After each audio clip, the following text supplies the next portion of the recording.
Ça, c'est vaguement un jeu de pouce-pièce. Et ça m'a pris quelques jours à créer. Honnêtement, c'était pas une super expérience. À la fin de l'année 2024, les créateurs de contenu francophones ont été emportés par la passion du pouce-pièce. Et en les matant, j'ai moi-même été pris d'un sentiment coutumier. L'hubris. Parce que c'est tout bête, moi aussi je vais pouvoir faire un jeu comme ça. Mais comment on fait un jeu comme ça? Je vais vaguement vous expliquer. Sur un coup de tête, un 31 décembre, j'ai lancé Unity et créé un projet vide. Il me fallait un outil qui puisse gérer la physique, parce que faire ça à la main, c'est une aventure. Et en vrai, c'est le cœur de ce genre de jeu, la physique. Le reste, c'est optionnel. Ici, j'utilise Unity par habitude.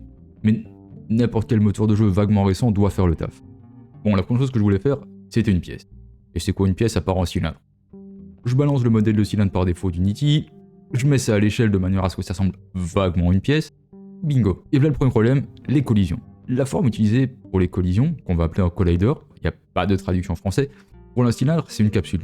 En vrai, c'est une forme pratique, utilisée à toutes les sauces, mais c'est pas ce qu'il me faut. Et en plus, j'étais persuadé qu'il y avait un collider en forme de cylindre. C'est pas le cas. En gros, il y a des méthodes pour tester les collisions. Le Minkowski Portal Refinement et le Separate Axis Theorem. Aucune des deux n'apprécie les cylindres. C'est pas grave, j'utilise un Mesh Collider.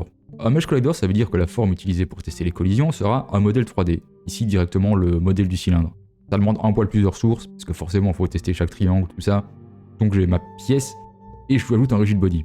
Un rigid body, ça va simplement dire à la physique de gérer l'objet. Ça le transforme en objet géré par la physique. J'ajoute un petit carré qui va me servir de sol, parce que sinon la pièce va tomber dans le vide. Je lui mets un collider en forme de cube, je le transforme aussi en objet physique, parce que j'aime bien me saborder dès le début. Je le bloque dans l'espace, bingo. Une pièce alors 50% d'un pouce-pièce. Il manque un pousseur. Du coup, je crée un cube, je lui ajoute un rigid body, mais je mets ça en kinématique. On va le faire bouger avec du code et c'est plus simple, j'expliquerai plus tard. Et c'est le moment de coder. Grosso modo, j'ai deux positions et je fais bouger le cube entre ces deux positions.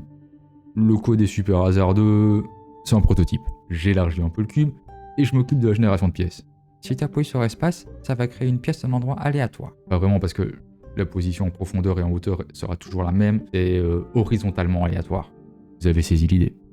Et ça marche. Pas vraiment en fait. Il y a des pièces qui se déplacent en contact, il y en a qui passent un peu à travers le collider, il y en a qui passent complètement à travers le collider. Mais bon, je viens de caler une demi-heure sur le projet et je savais que c'était faisable. Il manquait juste un petit coup de clé à molette. À côté de ça, c'était le 31 décembre et le réveillon m'appelait, faut pas déconner non plus. Bon, première étape, régler le problème avec les collisions. Et après une dizaine de minutes de recherche, je me suis rendu compte que j'avais pas mis le sol en kinématique. J'ai eu un gros doute en écrivant ces lignes. Un objet kinématique, c'est un objet qui n'est pas affecté par les autres objets, les autres forces au point de vue de la physique, comme s'il avait une masse infinie. Et du coup, un objet dynamique, en opposition à kinématique, ne devrait pas avoir trop de problèmes par rapport à ça. Rétrospectivement, c'est ma faute. J'ai voulu bâtir sur le prototype au lieu de repartir de manière propre, et du coup, j'ai gardé pas mal de choses douteuses. Par exemple, et entre autres, le collider du sol est pas super épais. La bonne idée, ça aurait été de même pas avoir le sol en rigid body. C'est pas un objet qui doit être affecté par la physique, c'est juste une plateforme fixe. Mais sur le moment même, ça réglait le problème, et je pouvais envoyer v'là la pièce. Je me suis dit, un étage c'est cool, mais des pièces poussées sur 2 étages, idée du siècle. Mais... les pousseurs se décalaient. Là par contre, j'avais commencé à comprendre la source du problème. J'avais touché à plein de trucs dans mes tests, et j'avais probablement laissé des trucs qu'il fallait pas. Aussi, la gestion du mouvement des pousseurs était horrible. Même pour ce genre de projet. À côté de ça, je savais que j'allais retravailler le mouvement plus tard. J'ai donc décidé de couper mes pertes et de faire tout d'un coup. Honnêtement, la première bonne idée de ce projet. Mais en gros, le cœur du jeu est là. Le reste, c'est du détail. Le design, le scoring, les 25 derniers pourcents qui vont prendre la majorité du temps. À partir de là, j'ai fait une petite séance de level design de prototype. Déjà, on agrandit le pouce-pièce, on met une petite vitre, en vrai c'est juste un objet transparent. On s'arrange pour que les pièces tombent à la verticale, et un petit mur pour pas que les pièces tombent vers l'arrière. Et puis on y est, petit copier-coller de la pièce, on agrandit tout, petite couleur mystique, bim, stack de jetons. C'était pas mal, mais j'étais pas super fan de la manière dont les pièces interagissent avec le pousseur. Du coup, petit physics matériel pour pouvoir gérer la friction et le rebond. C'est pas mal. Pas tout à fait ce que j'avais prévu, mais pas mal. Et ça pourrait être la fin du projet. En fait, ça aurait dû. Mais je me suis dit, un peu d'orgueil, on n'est pas opérationnel. Il manque quoi du coup? Je joue Blender. Je suis pas un fan de Blender, mais l'alternative c'est de filer de la thune à Autodesk pour Maya et je préfère manger. Je vais faire 3 modèles de pièces. Le premier, ça sera pour le collider. Ça sera une version plus low poly du modèle 3D qu'on va faire, comme ça on gagne des ressources pour la physique. Ensuite le low poly, qui est le modèle qu'on va utiliser en jeu. Ça sera un poil plus détaillé que le collider forcément. Ensuite un high poly qui va être une version plus détaillée Et on va transférer ce fameux détail sur une texture. On va baker les normal maps. J'inclus pas les moultes allers-retours et petites corrections, mais à la fin, j'ai un modèle de pièce qui me satisfait. Enfin, pas vraiment. Mais... on est là, hein. Ensuite, j'ai passé un peu de temps à chipoter sur la machine. Honnêtement, je trouve que c'est une partie cruciale du développement et du travail sur le game feel. Identifier les trucs un peu meh et tenter de les corriger. Là, ça a surtout été de jouer avec les physiques matérielles pour que la fonction des objets soit plus plaisante. Mais en vrai, je m'en suis même pas servi à la fin. Je pense que j'étais en train d'essayer de trouver du fun dans un projet qui ne l'est pas.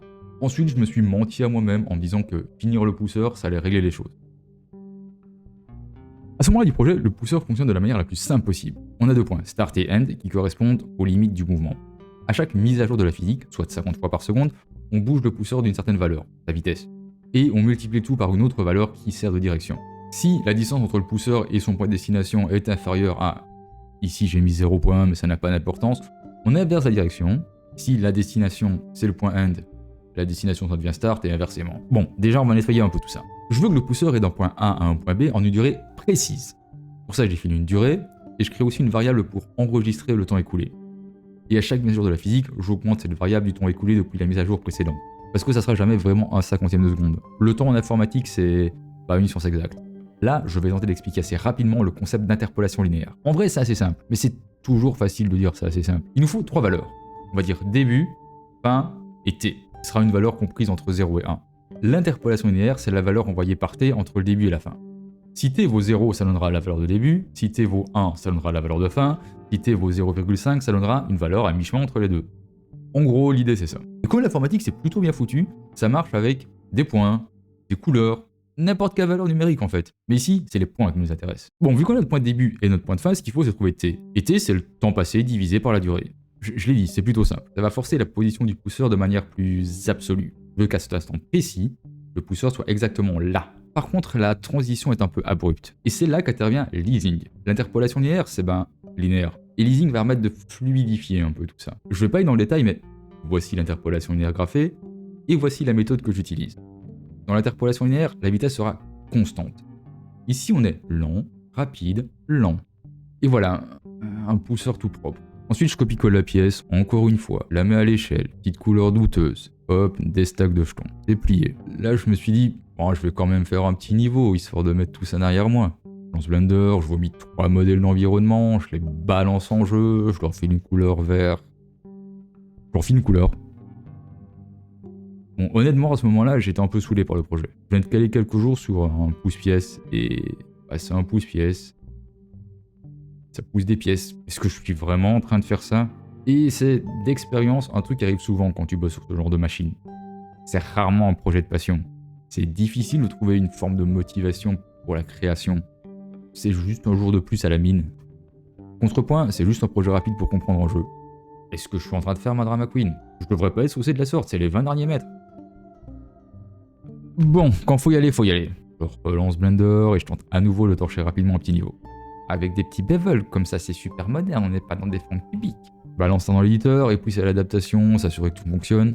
Il faut un cadre. Je fais donc rapidement 2 images bien kitsch. Parce que si tu fais tout au second degré, il n'y a pas d'investissement personnel, tu peux pas être mis face à tes propres limites. De lumière violette histoire de mettre un mood cosy, cyberpunk. Et là c'est la foire à la saucisse, de l'aberration chromatique, du bloom, j'en passe, et des meilleurs. Si c'est un effet de post-processing qui est intéressant, c'est envoyé. Oui, allez, les pièces elles sont cuivrées. Encore une petite lumière. Allez, j'aime bien souffrir. Le modèle définitif de jeton. Après c'est mort. Après faut pas déconner, j'ai pas mis les pièces à la main. Hein. J'ai trouvé simplement un petit plugin qui enregistre la position des objets quand t'es en jeu. Et tant que j'y suis, allez, des petits cubes, on fait péter le bloom à fond, j'ai plus rien à perdre. Le scoring, j'ai oublié les scoring. Oh. Ok, je crée une zone, ça va être un trigger. En gros, ça va enregistrer quand un objet passe à travers. Et là, c'est simple. Si l'objet a été défini en tant que pièce, plus 1 au score de pièce. Si c'est un objet qui a été défini comme jeton, plus 1 au score de $. Et dans les deux cas, on supprime l'objet. C'est pas parce qu'on en a plus rien à faire qu'on peut pas être optimisé. Ensuite, je mets directement du texte à jour avec les valeurs de jetons et de $. Ah ben en fait si, quand on en a plus rien à faire, on peut ne pas être optimisé. Après honnêtement, tant que c'est fonctionnel, les chances que je revienne sur ce projet sont nulles. C'est ciao. Ouf, c'est fini. En vrai, c'est un projet cool pour débuter, c'est assez simple et direct. Tu crées une plateforme qui bouge, tu crées une pièce, tu t'arranges pour générer plein de pièces, tu laisses la physique se démerder, ou les jeunesses. C'est aussi bien pour se familiariser avec l'éditeur, à faire mumuse avec certaines features. Mais le gros du travail dans ce genre de jeu, et ça vaut pour tous les jeux en fait, c'est le contenu. Tout le doigté du level design, tout ce qui est polish, travail du game feel. Là par exemple, je balance des pièces au pif, mais faudrait que ça soit lié à l'endroit où clique le joueur. Le sound design aussi, c'est super important, j'ai rien fait. Faudra un petit cling, cling, cling, cling, cling, quand les pièces tombent. En musique de fond, une BO de film pour adultes. D'un point de vue plus personnel, je pense que j'ai perdu tout intérêt à partir du moment où j'ai répondu à la question « Est-ce que je peux faire un jeu comme ça ?» Oui. Alors aussi, j'ai tenté au max de pas critiquer le genre de jeu, mais honnêtement, ça pue la merde. C'est pas facile de concilier la passion pour la création et... ça. Honnêtement, si vous envisagez au premier degré de faire un jeu comme ça, le meilleur conseil que je puisse vous donner, c'est le faites pas. Enfin bref, c'est comme ça qu'on fait vaguement un jeu de pouce-pièce. Merci d'avoir regardé cette vidéo.